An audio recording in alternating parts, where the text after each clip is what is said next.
both do this a lot, right? We do the interviewing thing. So, Jamila, do I call you Jamila or Jamila? Would you prefer? Jamila, thank you for asking. You got it right the first time. Wonderful.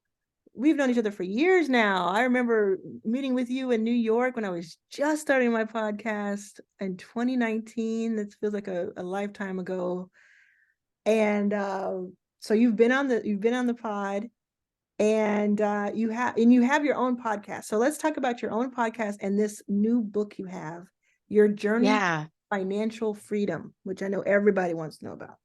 Yes. Okay. So Arlan, okay, let's take it back a bit. I shot my shot with you via email to come on your podcast. I remember you said in your podcast, if you have a story about a million, email me. And I'm like, I'm going to email her, shoot my shot. And your team actually responded and we set something up. So it's an honor to be back on the show now with my own book coming out. And so I'm the host of the Journey to Launch podcast, where I help people launch to financial freedom and independence and enjoy the journey. Keyword, enjoy the journey.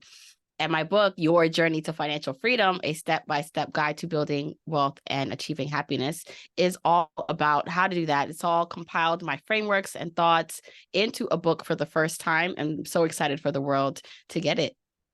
Amazing. And how long have you been working on it? Like, when did you first know you had a book in you, or that you sold a book idea? When did that happen?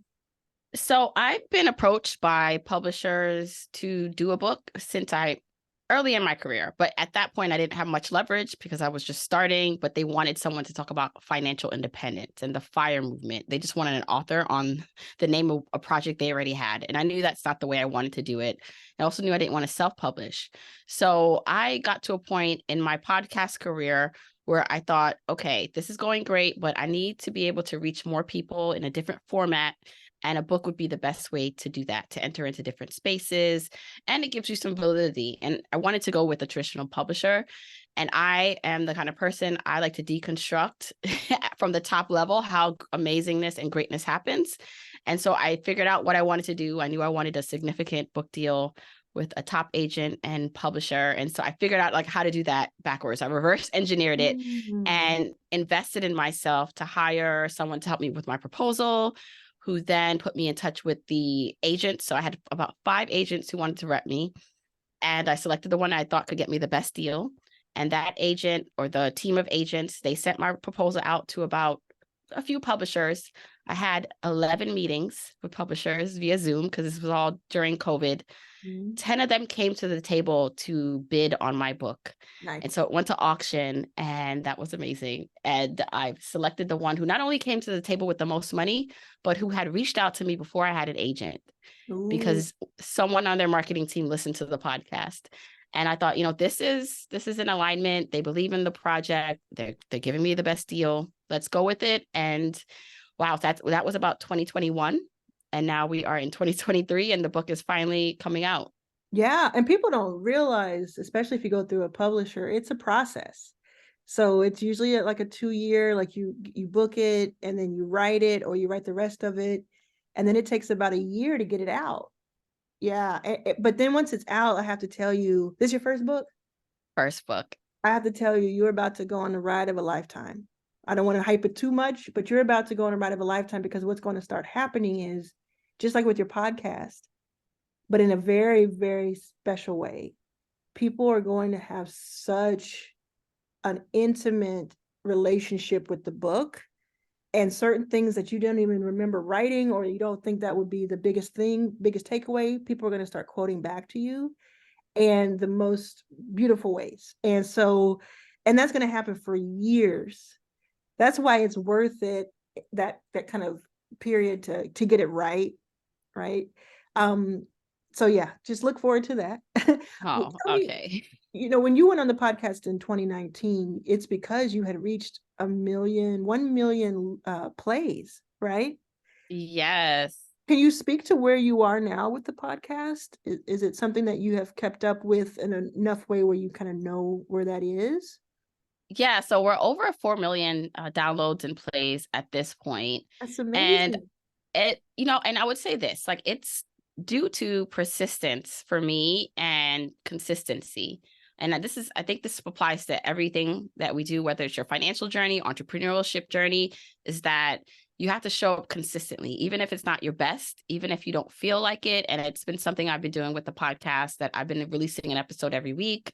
I have done replays. So that's one thing I started to do as I needed breaks when I was writing the book.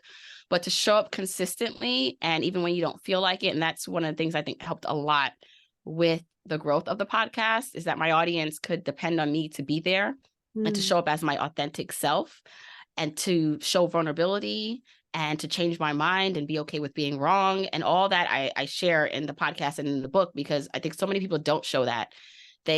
Or a lot of people think that people want to see perfection. And then it basically closes you off from the real connections you can make with people who want to learn from you or can identify with you. So I think that's really important. Behind you, you have, if anyone who's listening, there's gonna be people watching this and people listening. Behind you, it has your book, just like mine, behind me. Yes. But it says, I'm trying to read it. It says, a step-by-step guide to achieving wealth and happiness. Yes. This book. Yes, your journey to financial freedom. And when does it come out? It's out December 5th. December 5th. Mm-hmm. Amazing. Yeah, I didn't know if we're gonna be out now, but no, it's not. We're not gonna fool you like that. It's just out December 5th. But you can order it now. As you know, Arlan, pre-orders are very important for our authors. So you can order it now. You don't have to wait. Explain to people why they're important. Oh my gosh. Okay. Because I know people who are not authors are like, why does this author keep talking about this book? It's not available yet. But it's so important to support an author if you enjoy their work, because if you're going to buy the book anyway, you might as well just get it out the way, right? And buy it.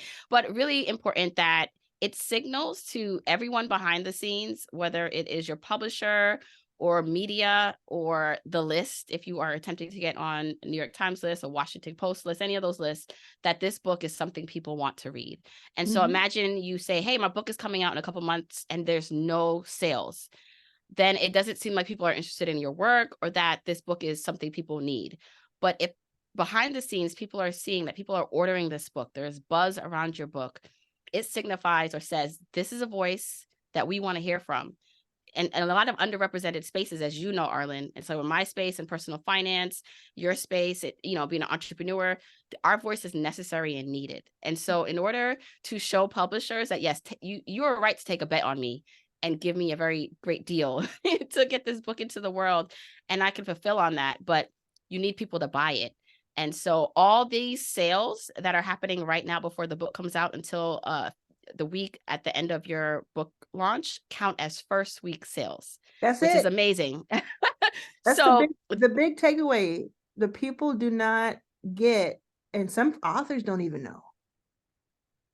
It's huge. It's the only time that I can think of during the life of your book where you get to have multiple weeks counted as one. 1 week, right? So you have the best chances to make a list or to make an impact that first week your book is out, and all these sales count and matter towards that number. And books are, Arlan, as you know, books are so hard to sell. You would think that selling something under $30 with all the information and sweat and information that's in there would be like easy, like, because the information in your book, when I read, that's thousands of dollars worth of information if someone had to sit with you.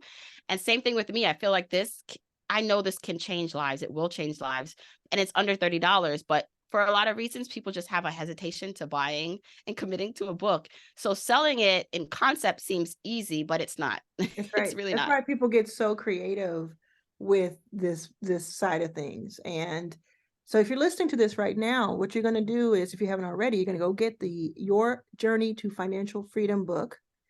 And you're going to get your first million in pre-sale January 2nd. Thank you very much. But you're going to get that second. You're going to get Your Journey to Financial Freedom first. If you can only get one, get that one.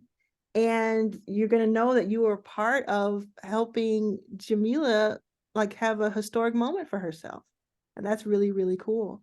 Let's talk a little bit more about what's in the book, because for those who don't know, talk a little bit about what your podcast is overall, and then how that plays into what you talk about in this book, and what people are going to be able to do and know once they read it.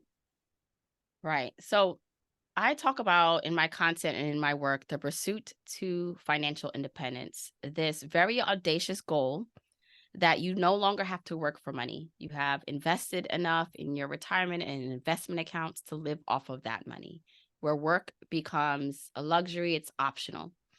And I think when you first hear that, when I first heard that, I was amazed. I was very inspired because I didn't love my job. I didn't like my commute. I was like, wow, I want that. I want freedom. And so my journey to financial freedom consisted of figuring out what that looked like for me. And as I embarked on it, I thought to myself, well, okay, this is definitely a big goal. I call it a moonshot goal because it does take a lot to get to that ultimate goal, but there's so many benefits on the path. And so how can I share with people how they can not only achieve it, but they can believe it's a possible for them? Because you might hear that and say, oh man, I can't do that. I have so much debt. Look at my starting point. There's no way. But there is a way to improve your finances and your life by following the frameworks and steps. So the book breaks down exactly what financial independence is. So part one is all about the what and why and how of financial independence, and breaks down the 5 levels you have to travel through to reach financial independence. The second part of the book is all about planning your financial independence journey, plotting that first iteration of your journey and what it looks like. The third part of the book is all about let's execute now. So you have this plan, you know all the things that you need to do. So yes, increase your income, optimize expenses, pay down debt, increase assets, but also work on your mindset and habits. What do you do to execute that? The fourth part of the book is all about enjoying the journey because it is a marathon, not something that happens overnight. And so all that together, when thinking about how to lay out the content of the book, is what would I have wanted when I first found out about this movement, the FIRE movement, Financial Independence Retire Early? And I would have wanted this. I would have wanted a book like this who I can look at, pick up, and feel like I can not only get practical tips, but inspirational stories from people who have done it, from an author or the person that wrote it that's still doing it, and make it feel attainable and believable for the person. Amazing. And I love that you know your book so well. That is not easy to do. Again, I'm trying to let people know about things they may not know if they're not an author. It's not easy because there's so much that went into the book. And then there's so much that you kind of have to hold in your head, in your mind over the years. So I really love how you broke that down. Let's go back to what you, a few years ago, where you were, what you learned that you're able to now be the expert here and teach us. Yes. So before, I did think that the journey when I first started had to be one more of deprivation and cutting back to reach my goals. And not for nothing, because of where I was in the stage of the journey. So I talk about 5 journey stages you have to travel through to reach complete financial independence. And the earlier stages, there's a bit more effort here because the earlier stages, you're trying to get out of debt, you're trying to get just a stability. And so it requires a bit more effort. And for me, because I hated my job, or I don't like to say hate, I disliked my job and wanted something different, I put more energy into cutting back and being more aggressive on my financial journey. And then as I started to make progress, my husband and I, we saved and invested $169,000 in 2 years.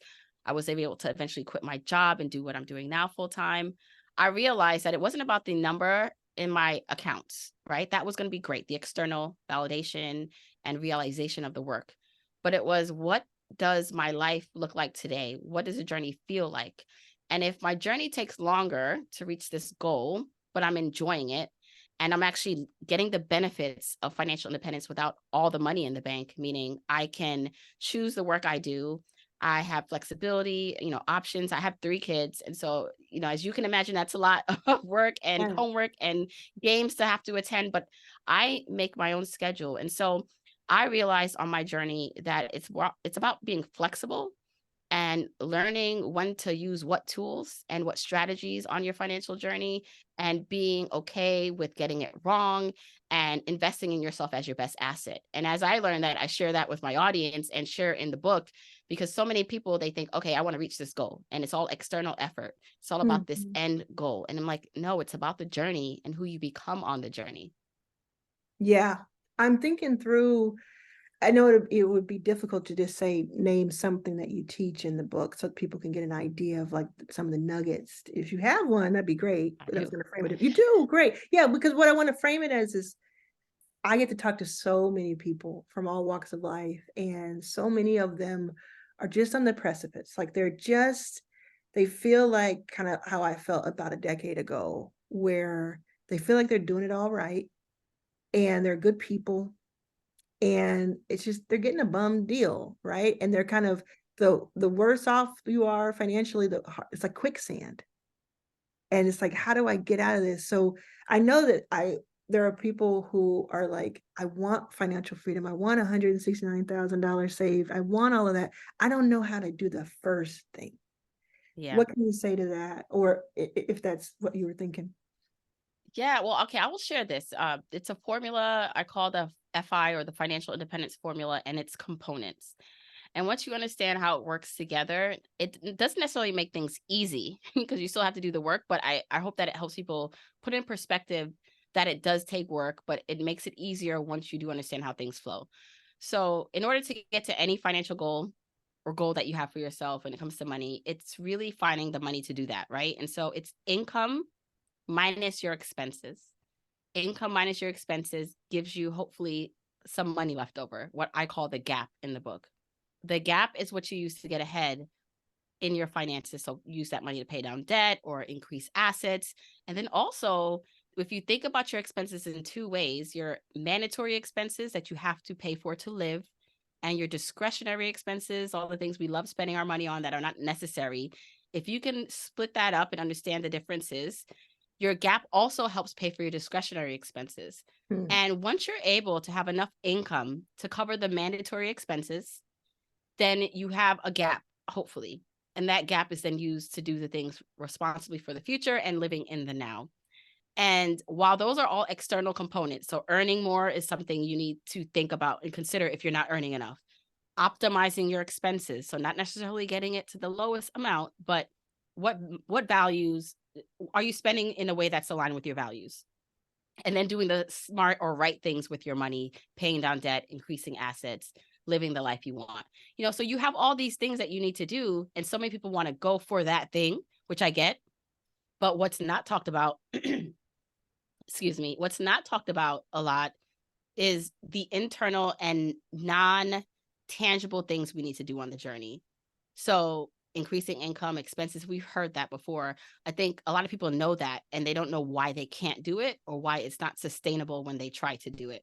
Hmm. And a big part of that is because our mindset and habits are such, it much makes it's intangible, it's what makes the tangible possible. And as much as the journey is external, it's internal. So focusing on how you feel about yourself, how you feel about money, being honest with yourself. They don't have to be correct or right answers or feelings, but being honest with yourself and what you do on a day-to-day basis that supports your goals or not will allow you to then be truthful about what you can actually do with those actual components that I talked about to reach your financial goals. Mm.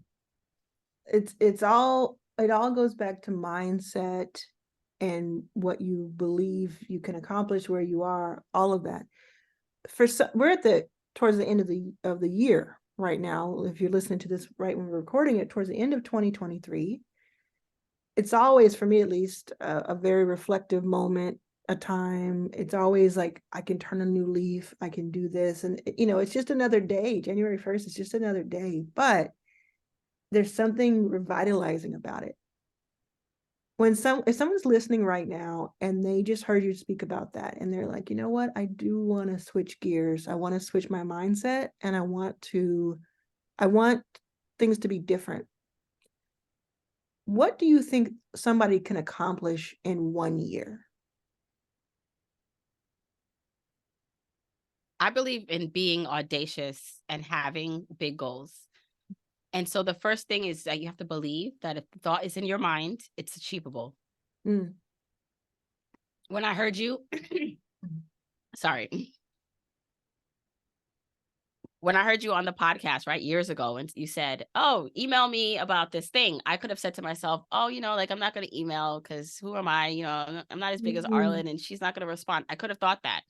But I said to myself, well, she mentioned it. Let me try.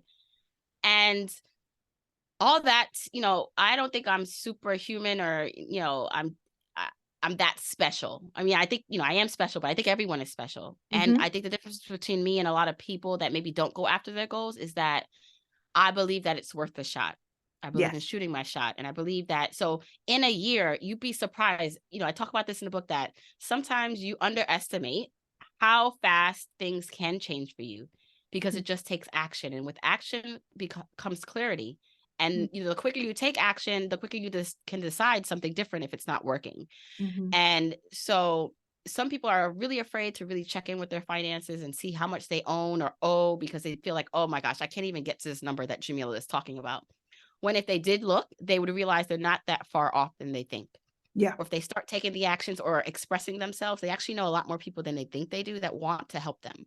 And you just be surprised how quickly in a year, whether you have debt that you can go to, not necessarily maybe paying it all off, but learning the strategies to make significant progress, which maybe if you speak up, you meet someone who can help you get a better job, or you network, and all these amazing things can happen. Absolutely. There's also compounded interest. There's compounded, I call it compounded interest, both in like the financial terms, but also interest in what you're doing, interest from other people, because a lot of people just stop right at the edge of something significant. They just stop right there, and you never know. And I think back to 2015, August and September, where I'm sleeping on the floor of the airport. It had been the second round of that, because I did that also in May, in parts of June. And I would have never in a million years thought that just a few days later, I'm going to have $50,000 in my bank account that kicks off Backstage Capital. But the great thing is, I thought something's going to happen. There's going to be something that turns the corner there. And I also think about, when you were speaking just now, what came to mind was how I used to feel that $5,000 debt, or $5,000 being put into my bank account, was the biggest thing in the world. And how today it's a rounding error. And that's not to be flexing or anything. It's just, you don't know what the future brings. And so I encourage you to get into that mindset faster than you might be thinking to do so, because I was in that mindset. That's how I'm here. That's how I made it through. If I weren't in that mindset at the airport, I'd be, who knows right now? Who knows if I'd even be alive, to be honest with you. So I'm very excited about this book, because you have been so clear in your messaging and so giving in your messaging over the past several years with your podcast. This book is just a shining gem from that, and it's very exciting. As we start to wrap up, what is something else that you want to make sure people know they're going to get from this book? I want people to know that not only will they get the practical things they should do. So it's very action oriented, but it's also very inspirational and motivating. So it's like the merges the two. You want to be practical, you want to know the numbers and what to do, but it's also a lot of internal reflection and what I hope is motivation to help you feel equipped to embark on this journey. And I couldn't, similar to you, Arlan, like I could not have maybe foreseen this would be where I would be a few years ago starting my journey. And I just know that for everyone listening, there is a level of freedom and more options and happiness you can unlock, not like in the future, not some far off, like, when you're retired and maybe older, but that you can unlock right now from where you stand if you just start the journey. And so if you pick up this book, if you buy this book and you read it, because I really want people to, not only buy it, but read it. Yes. Is that I really do believe it will change your life and make you see things differently and know that you can achieve the things that you have in your mind. That's exciting. Do you do the audio version? I did. I recorded it. Yep. I did it already. So isn't it exciting to think that starting December 5th, right? December 5th. Yes. Starting December 5th, whether you have the hard copy version or the audio version, within a matter of hours or days, your whole life could change. Oh my gosh. The only reason your life will change, but I'm saying the readers yeah. will change. The only reason I'm saying that because it's like hyperbole, right? It's super like whatever, but I've seen it happen with my book. So I know it's true. So like Yeah. you just said, if you get it and you listen to it all the way through, or you read it all the way through, and don't just have it as something as an ornament, it could actually change your life. Isn't that worth trying? It's worth trying, right? I That's think what I so. thought about many books in my life that have changed them. It's worth trying. Yeah, I'm very excited about this. I want to do something. I want to figure out a way to work with you. Talk to me offline about maybe a group we can get this into the hands of. Oh, I would love Yeah, that. yeah, definitely. I'm looking at this book. If you're listening on the audio, I'm looking at it from your wall here. It's orange and mine's black because I wanted it to feel like a vault. Yours is orange and bright, and I think it's a very clever way to have money shown and not be green. I Yeah. think it's really cool, red and orangey and yellows. And that's how I feel like your personality is and like this information is. So anyway, I'm just kind of boasting for you because Oh, I think it's very exciting. thank you. Okay. I will talk to you soon. And thanks for being on your first million. Yeah. Yeah. Can I just tell people where they can get the book? Please do. Yeah, so you can get the book. Check out your journey to financialfreedom.com. It's available for pre-order if you happen to listen to this before the 5th. We talked about why that's so important. And it's just available anywhere books are sold, Amazon, bookshop.org, Target, your local bookstore. Go check it out. Amazing. Amazing. Thank you, everyone. Go get the book.